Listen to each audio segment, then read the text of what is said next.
Hello दोस्तों, कैसे हैं आप। Welcome to my YouTube channel. दोस्तों, मैंने एक वीडियो दिया था, बहुत शॉर्ट वीडियो दिया था आपको कि बोर्ड में कैसे आपको परफॉर्म करना चाहिए। आज मैं उसको बहुत विस्तृत ढंग से बताने का प्रयास करूंगा। बात समझिएगा क्या है। हुआ क्या था कि अभी हाल ही में कुछ दिन पहले की बात है, एक स्टूडेंट से मैंने एक क्वेश्चन पूछा, क्वाड्रेटिक इक्वेशन का ही क्वेश्चन था, और उस क्वेश्चन को उसने सॉल्व भी किया। लेकिन सॉल्व करते समय, ठीक है, वो इतने शॉर्टकट मेथड से सॉल्व किया, आंसर भी उसका आया। लेकिन मुझे आपको कुछ बताना है। देखिए, आपका जो 10th जो है आपका, वह क्या है, एकेडमिक। क्या है, एकेडमिक। आपकी कंपटीशन वाले एग्जाम नहीं हो रहे हैं। आप समझ पा रहे हैं मैं क्या कह रहा हूं। ऐसा नहीं है कि यहां पर क्या है, माइनस मार्किंग है, ऐसा कुछ है क्या, नहीं है।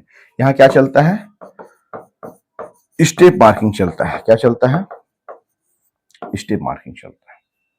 तो आप क्लास 10th में जैसे हैं, तो आपका एकेडमिक है, तो आपका जाहिर सी बात है स्टेप मार्किंग चलेगा, ना कि माइनस मार्किंग चलेगा। अब उसके बाद एक प्रश्न उठता है कि जैसे मान लीजिए मैंने कोई आपको क्वेश्चन दिया, तो क्वेश्चन दिया तो जैसे आप जब उसको सॉल्व करेंगे तो बकायदा लिखेंगे कि हाँ, गिवन दैट क्या दिया हुआ है, टू बी कैलकुलेटेड,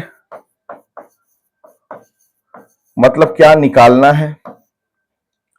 फिर एकदम इंप्लाइज दैट लगा करके स्टेप बाय स्टेप, मान लीजिए 4 स्टेप है, 1 2 3 4 आपने सॉल्व किया। उसके बाद क्या लिखेंगे, जैसे मान लो डिस्टेंस अगर तुम्हारा आया तो 20, फिर तो फिर मीटर आपको लिखना पड़ेगा, उसका यूनिट लिखना पड़ेगा। ये आपका क्या हो जाएगा, आंसर हो जाएगा। मेरा कहने का मतलब ये है कि आपको बकायदा चीजों को एक्सप्लेन करना। अगर लेफ्ट हैंड साइड है तो लेफ्ट हैंड साइड लिया आपने, राइट हैंड साइड लिया आपने, दोनों इक्वल आ गए तो इक्वल, नहीं आया तो नॉन इक्वल। एक्सप्लेन करना पड़ेगा कि since here left hand side is not equal to right hand side, ठीक है ना। तो इट मींस दैट कि this is not the solution of this.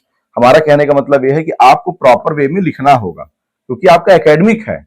उस बच्चे ने क्या किया कि ये सब कुछ लिखने के बजाय वो डायरेक्ट क्या करता है, डायरेक्ट वो भी क्या बोलते हैं, एकदम शॉर्टकट मेथड लगा करके, शॉर्टकट मेथड से उसको सॉल्व करता है, और सॉल्व करने के बाद डायरेक्ट आंसर लिख देता है। तो फॉर योर काइंड इंफॉर्मेशन, अगर आप बोर्ड में शॉर्टकट मेथड का यूज करेंगे तो आपको जो नंबर भी मिलेंगे वो कैसे मिलेंगे, शॉर्टकट नंबर मिलेंगे, पहली बात। दूसरा, बोर्ड में जो सबसे पहली चीज चलती है, मैं आपको बता दूं, एक कहावत है कि first impression is the last impression. तो फर्स्ट इंप्रेशन का मतलब ये होगा कि 1 पेज हैंड राइटिंग, ठीक है, 1 पेज हैंड राइटिंग मीन्स, और जो इंग्लिश मीडियम वाले हैं वो इंग्लिश में लिखें, और जो हिंदी मीडियम वाले हैं वो हिंदी में लिखें, लेकिन 1 पेज हैंड राइटिंग मस्ट है। इससे क्या होगा कि एग्जाम आने तक आपके राइटिंग की क्लैरिटी, आपके राइटिंग की सुंदरता, आपका लिखने का स्पीड, आपका वर्ड के प्रति एक वर्ड का चुनाव करने का, कौन सा वर्ड सिलेक्ट करना है, उसकी कैपेबिलिटी आपके अंदर आ जाएगी। दूसरा दोस्त, एक बात और समझिए, जब आप 1 पेज हैंड राइटिंग कर लेंगे तो कहीं ना कहीं आपका क्या हो जाएगा, एक इंप्रेशन जो है आपका, इंप्रेशन मतलब वो कहते हैं ना फर्स्ट इंप्रेशन लास्ट इंप्रेशन, तो इंप्रेशन आपका क्या हो जाएगा, गुड क्या, बेटर हो जाएगा। बेटर क्या, कहीं ना कहीं अगर बहुत अच्छा कर लेंगे तो बेस्ट हो जाएगा। पहला काम आपने यहां कर लिया। दूसरा काम आपको क्या करना है, जो क्वेश्चन आपको बहुत अच्छा आता है, अच्छा आने का मतलब जो आपका एकदम बेस्ट परफॉर्मेंस दे सकते हैं जिस पर आप, उस क्वेश्चन को आप पहले अटेम्प्ट करेंगे। क्या करेंगे, फर्स्ट अटेम्प्ट करेंगे। जैसे मान लीजिए अगर 1 2 3 4 5 6 क्वेश्चन है अगर आपके पेपर में, और 4th नंबर का क्वेश्चन आपको बहुत अच्छे से आ रहा है, तो आप शुरू में क्वेश्चन नंबर 4 डाल करके आप उसको सॉल्व करेंगे। ठीक है, क्यों, क्योंकि फिर बोल रहा हूं कि first impression is the last impression. एक राइटिंग हो गया, जब आपका स्टार्ट होगा कॉपी चेक होना, तो जब आपका लगेगा, क्योंकि आपने पहला जो लिखा है वो टीचर यह मान लेता है कि आपका सबसे क्या है, बेस्ट है। तो जब आपका बेस्ट जब मान लिया जाएगा, तो अगर आपका बेस्ट का परफॉर्मेंस जो है बहुत अच्छा उनको दिखेगा, तो आगे आपके प्रति उनका रुझान और बढ़ेगा। जब आप शुरू में ही एकदम डामाडोल कर देंगे, तो बाद में भले आप कितना अच्छा प्रयास करें, लेकिन वो ठीक है, आपका जो नंबर है वो आपका नंबर मिलेगा, लेकिन वो कहीं ना कहीं एक माइंडसेट बन जाता है कि अरे यार, शुरू में ही जब इसका ऐसा परफॉर्मेंस है तो आगे चल करके कैसा होगा। ठीक है, तो हमारा ये कहने का मतलब है एक साइकोलॉजिकल एक माइंडसेट बन जाता है। तो हम क्यों ऐसा करें, हमारा ये है कि भाई हमारी राइटिंग अच्छी हो। पहला, जो क्वेश्चन हमको बहुत अच्छे ढंग से आ रहा है, जो हमारा बेस्ट परफॉर्मेंस हो सकता है, उसको हम पहले दें, बाकी उसके बाद फिर आप प्रायोरिटी दीजिए, कोई दिक्कत नहीं है। ये 2 मेथड आपका हो गया। तीसरा आपका क्या मेथड है, पहला तो मैंने क्या लिखवाया, 1 पेज, पहला मैंने लिखवाया 1 पेज हैंड राइटिंग। फर्स्ट हमारा क्या था, 1 पेज हैंड राइटिंग की बात की हम लोगों ने। दूसरी हमारी क्या बात हो गई? दूसरी हमारी बात क्या हो गई? दैट इज जो क्वेश्चन सबसे आपका बेस्ट परफॉर्मेंस दे सकता है, जो क्वेश्चन आपका बेस्ट परफॉर्मेंस दे सकता है, आप उस क्वेश्चन को पहले एफर्ट करेंगे, प्राथमिकता देंगे, प्रायोरिटी देंगे। तीसरा, touch the every question, touch the every, touch the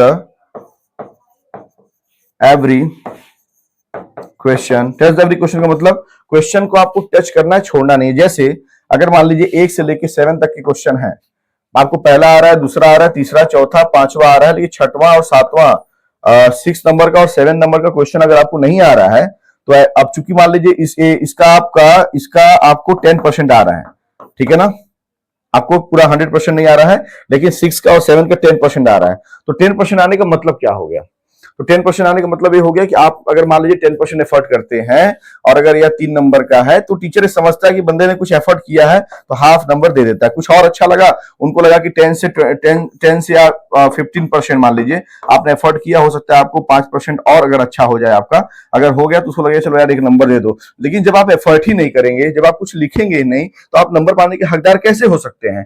तो हमारा ये कहने का मतलब है कि आपको प्रॉपर वे में बड़े अच्छे ढंग से चीजों को समझना है, स्ट्रेटेजी के साथ करना है, तब जाकर के बोर्ड में आप उचित से उचित आउटपुट नंबर पाने के हकदार होंगे। तो हैंड राइटिंग अपना अच्छा कर लीजिए।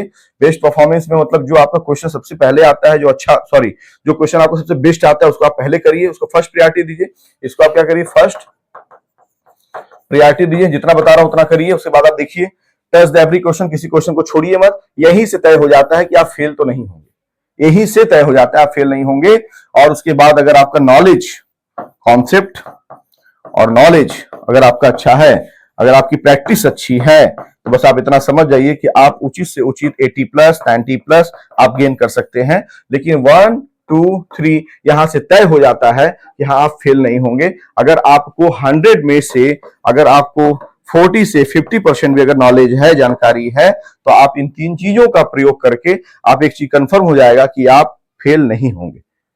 ठीक है, आपका कंपार्टमेंट नहीं आएगा, आप फेल नहीं होंगे। तो इस प्रकार से चीजों को आपको करना है, पूरे रणनीति स्ट्रेटेजी के साथ करना है। ठीक है, तो इस प्रकार से आपको, जैसे मान लीजिए अगर बुक आप पढ़ रहे हैं, जैसे मैं मैथ की बात कर रहा हूं, तो मैथ में अच्छी बात है आप एनसीईआरटी शुरू में लगा लीजिए। एनसीईआरटी के एग्जाम्पल, एनसीईआरटी के एक्सरसाइज, ठीक है, एग्जाम्पल एक्सरसाइज आप लगा लीजिए। उसके बाद जो साइड के बुक होंगे, साइड बुक, उस पर आप फोकस थोड़ा बना लीजिए। मतलब क्या हो गया, वो कहावत था ना कोरोना में, माइल्ड, मॉडरेट, सीवियर। तो normal question, harder question, hardest question, कहीं से कुछ नहीं छोड़ना है। अगर मान लीजिए बुक की असुविधा है, बुक आपके पास नहीं है, तो बस मैं आपको यह बता दूं कि जितना मैं पढ़ाता हूं, बोर्ड पे जितने क्वेश्चन मैं कराता हूं, उस क्वेश्चन से अलग और डिफरेंट लेवल के क्वेश्चन नहीं पूछे जा सकते। जब भी क्वेश्चन पूछे जाएंगे, ऐसी पॉसिबिलिटी आप पीवाईक्यू उठा करके देख सकते हैं प्रीवियस ईयर क्वेश्चन, कि जो मैंने जैसे अभी क्वेश्चन बताया हुआ है, तो क्वेश्चन में मैं लेवल लेके चल रहा हूं। क्या लेवल लेके चल रहा हूं? नॉर्मल लेवल लेके चल रहा हूं, थोड़ा उससे हार्ड, थोड़ा सबसे हार्ड, मैं ऐसे ही लेकर के चल रहा हूं। पहले मैंने आपको क्या कराया था? चैप्टर से रूबरू कराया, फिर मैंने जो चैप्टर के फार्मूला थे उसका मैंने इंप्लीमेंटेशन करवाया, उसको इंप्लीमेंट कराया। उसके बाद फिर मैंने क्या करवाया? उसके बाद फिर मैंने क्या करवाया? उसके बाद फिर मैंने नॉर्मल क्वेश्चन बताए, उसके बाद फिर मैंने थोड़ा उससे हार्ड क्वेश्चन बताए। अभी मैंने एक बात और कहा हुआ है कि नेक्स्ट वीडियो में हम लोग हार्डेस्ट क्वेश्चन डिस्कस करेंगे। इट मींस दैट कि उस क्वेश्चन के लेवल से बढ़ करके क्वेश्चन आने की संभावना 0% है। So don't worry. मैं ये कहता हूं, अगर आपको, जैसे अगर आपको कम एफर्ट में ज्यादा, मतलब थोड़े प्रयास में ज्यादा अगर आपको लाभ लेना है, इनपुट कम देकर आउटपुट ज्यादा लेना है, समय कम देकर आउटपुट ज्यादा लेना है, तो वीडियो को आप देखिए, मेरे वीडियो को आप पूरा देखिए, और देखने के बाद खुद आप जज कर लेंगे कि क्वेश्चन का लेवल क्या है। मैंने पहले चैप्टर को पहले बड़े अच्छे ढंग से स्मूथली एक्सप्लेन किया हुआ है कॉन्सेप्ट के साथ, उसके बाद मैंने अच्छे से अच्छे लेवल के क्वेश्चन मैंने डिस्कस किए हुए हैं। तो अगर आप बात को मानेंगे चीजों को समझेंगे। मेरा मार्कशीट खुद जो है आप यूट्यूब पे अपलोड है। तो मेरा ये कहने का मतलब है, हमारे समय में तो चीजें और थोड़ा सा हार्ड होती थी। फॉर एग्जाम्पल दैट, जैसे आज के समय में क्या है, आज के समय में जैसे ये है कि 11th में, जैसे मान लीजिए 11th में अगर मैं बात करता हूं मैथ का, तो 11th में मैथ की कितनी किताब है, मान लीजिए एक या दो किताब है, चलिए ऐसे। 12th में कितनी किताब है, दो किताब है, मान लीजिए दो दो कितना हो गया, 4 किताब हो गया। लेकिन शायद 11th में एक ही किताब है, आप देख लीजिएगा एनसीईआरटी में। तो मेरा ये कहने का मतलब है कि मान लीजिए 4 किताबें या 3 किताबें, हमारे समय में कितनी किताबें होती थी, 6 किताबें होती थी, ठीक है। आज की किताबों का साइज कितना है, बहुत ज्यादा साइज नहीं है। हमारी किताबों की साइज काफी लंबी होती थी, काफी मोटी होती थी। हम लोगों में trigonometry, algebra, statistics, geometry, dynamics और उसके बाद कैलकुलस 1 2 3 4 5 6 सबकी सेपरेट किताब। अब क्या है कि 11th पास आप कर जाएंगे तो 12th में जब आप जाएंगे तो आपको केवल 12th से मतलब होगा, 11th के क्वेश्चन नहीं पूछे जाएंगे। हमारे समय में ऐसा नहीं होता था। 11th पढ़िए, 12th पढ़िए अब बोर्ड एग्जाम जो होगा उसमें 12th के भी क्वेश्चन आएंगे और 11th के भी क्वेश्चन आएंगे। तो पहले की तुलना में अब चीजें बहुत आसान हो गई हैं, लेकिन उसमें भी आपको कॉम्प्लिकेशन ना हो इसके लिए हमारा पूरा प्रयास रहता है। आपकी मोरल रिस्पॉन्सिबिलिटी बनती है, सर जो कह रहे हैं उसको आप करिए। वीडियो को सब्सक्राइब करिए, चैनल को सब्सक्राइब करिए, वीडियो को लाइक करिए और उसके बाद जुड़िए, ताकि जो भी वीडियो डालूंगा उसका नोटिफिकेशन आप तक पहुंचे और उसका आप बोर्ड एग्जाम में भरपूर आनंद ले सकिए। जय हिंद, जय हिंद, जय हिंद। नेक्स्ट वीडियो में मिलते हैं दोस्तों।